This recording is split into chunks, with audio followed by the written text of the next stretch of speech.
You said that you did not say that I am a traitor, but it is in the social media. Did you take an effort to clarify that so that you could not mislead people because they might believe that you have said that?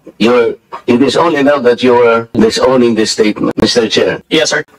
To the Honorable Marcoleta, sir, let's put it on record. I did not use the word traitor in describing your statement that the West Philippine Sea ay kathang-isip lamang po. Let me read my post on X. I stand by the statement of President Bongbong Marcos when he said, ang West Philippine Sea ay hindi kathang-isip natin lamang. Ito ay atin, ito ay mananatiling atin hanggang nag-aalab ang diwa ng ating minamahal na bansang Pilipinas. Hearing someone claim that the West Philippine Sea is merely a fabrication of the Philippine government is a disservice and an embarrassment to their entire party, the organization he belonged to, and even their own family. How can the one face the younger generations today and tell them that our exclusive economic zone to the west of our archipelago is non-existent, effectively giving up the fight to assert their rights as Filipinos in the West Philippine Sea? Yun yung statement ni Tariela. Kung papainggan nyo, kahit i-rewind nyo ho itong video na to, doon sa parte na nagbasa si Tariela, saan nyo ho nakita doon yung traidor? Wala hong nagsabing traidor si Marcoleta. Pero di ba dito sa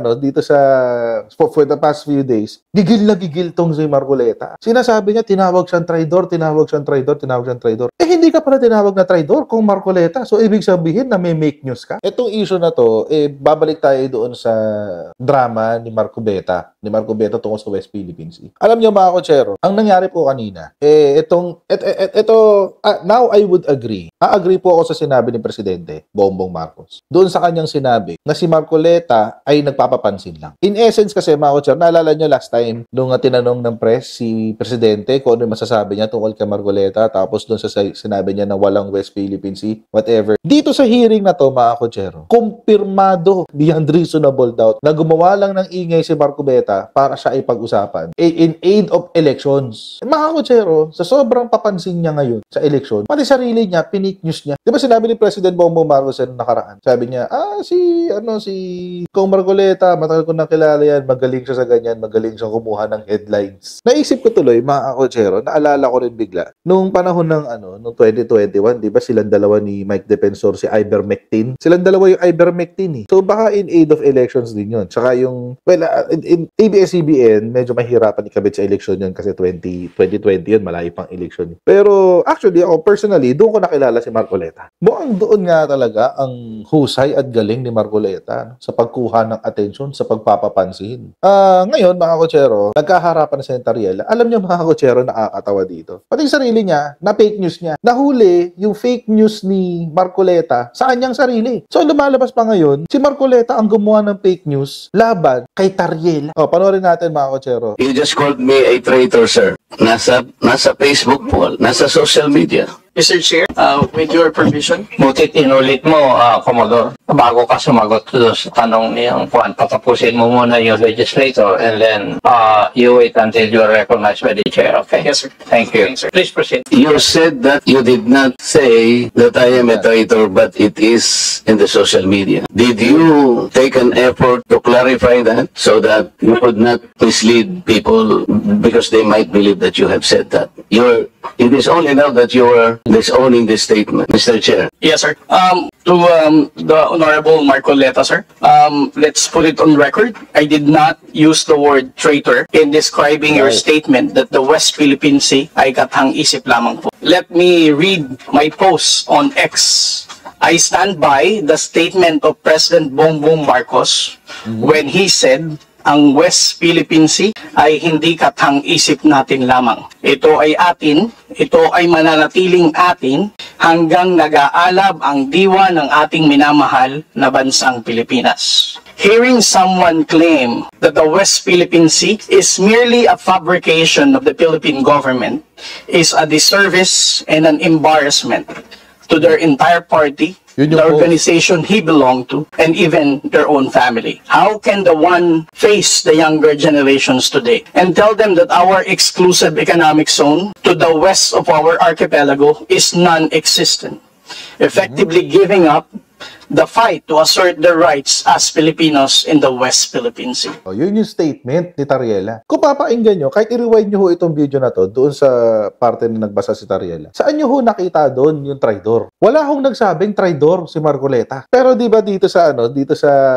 for the past few days, gigil na gigil tong si Marcoleta. Sinasabi niya, tinawag siyang traidor, tinawag siyang traidor, tinawag siyang traidor. Eh, hindi ka pala tinawag na traidor kung Marcoleta. So, ibig sabihin na may make news ka? Gumawa ka ng intriga para pag-usapan ka sa media? Ginamit mo yung TRICOM para pag-usapan ka sa media? In aid of elections? Di ba, akala ko ba ang mga DDS ang nag-aakusa na ginagamit yung Quadcom, ginagamit yung AKAP, ginagamit yung mga AIX ng mga politiko para para magpasikat sa taong bayan at ihalal sila? Wait lang. Ikaw pala ay gumagawa din noon. Yan ang sinasabi natin, mga ipokrito talaga kayo. Gawain nyo, ipapahid nyo sa ibang tao. Ganyan ang politika ng DDFs, guys. Ganyan sila mamulitika. Dumi nila, ipapahid nila sa ibang tao, tapos magpapabiktima sila. Ganon sila eh. O ngayon, nabisto. Bistado siya. Hindi pala siya tinawag na traidor. Ang reaksyon niya sa buong mundo, tinawag siyang traidor. Sinabihan pa niya ng gago si Kong Marcoleta. Tinawag pa niyang mangmang yata, if I'm not mistaken. Galit na galit siya. Yung pala, hindi pala tinawag na siyang traidor. Sinabi ko ba na katang-isip ang West Philippine Sea? I cannot recall, Mr. Chair. Hindi, kasi ang salita mo dyan, merong nagsabing katang-isip. Palusot. Sinabi ko ba na katang-isip ang West Philippine Sea? I said I stand by the statement of the President. I did not mention you said it, sir. Meron kang katang... Ang bilis niyong mag-react dyan sa kampo ng DDFs, basta usapin ng China, yung mga bagay na malapit sa puso niyong lahat. Basta usaping West Philippine Sea, usaping China, usaping Pogo, usaping war on drugs, usaping impeachment, lahat ng usapin na malalapit sa puso nila, ang bibilis na mag-react, hindi sila nakinig, hindi niya binasa, na hindi sinabi ni Commodore Tariela, he's not even referring to Marcoleta. Ang sinasabi ni Commodore Tariela ay yung SONA speech ni PBBM. Si PBBM ang nagsabi na hindi kathang-isip ang West Philippines. Ikaw pala ang nagpe-fake news, Kong Marcoleta. Huli ka. Bakit ka nasa hearing na to? Ikaw pala yung gumagawa ng fake news. Isip na sinabi din eh. To whom are you referring that? No, sir. The katang-isip praise was the President's statement during his SONA. I just merely restated the statement of President Bongbong Marcos. Kaya nga, when he you are now delivered it to SONA. Kaya mo lang nilabas yan after I said that there is no such thing as West Philippine Sea, but that is in context of the fact that it is not yet registered in the International Hydrographic Organization. Alam mo, Commodore, ang procedure. Tama. Mr. Chair? No, you have to answer, Mr. Chair. Alam mo yung procedure kung paano maitatala, kung paano natin papangalanan ang isang karagatan na tayo ang may-ari. You know the procedures, right? With respect to the 19th Congress who passed You the have Republic to answer my question, Mr. Chair. the Philippine Maritime Zones Act, sir, the West. Kindly repeat your question. You know, Commodore, the procedures on how we can register the name of a maritime area that we control or that we believe it is ours. You know the procedures on how to register. Okay. So, ano na po ba, nakarehistro na po ba, nairehistro na po ba natin yung West Philippine Sea? Sir, with regard to your question, there must be a legislation and then submit it to the international... Oo nga, meron na po tayong legislation. And Yes, as a matter of Alam niyo mga kutsero, irrelevant yung tanong ni Marcoleta. Alam mo kung Marcoleta, irrelevant yung tanong mo. Kasi kahit walang pangalang West Philippines yan, at kahit walang recognition ng International Hydrographic Organization yan, or IHO, the fact remains that the Philippines is a member of UNCLOS. At dahil may UNCLOS, meron tayong 200 nautical miles na exclusive economic zone, which we called the West Philippine Sea. Irrelevant yung tanong eh. It doesn't matter if you register it or not. Hindi ho importante kung narehistro mo o hindi. Ang importante, are we following international law? Sumusunod ho ba tayo sa international law? Ngayon, kasi hodang ipinangalan yan sa International Hydrographic Organization, it does not matter because high seas yan eh. High seas, walang pwedeng magmay-ari niyan. High seas yan eh. Kaya nga sa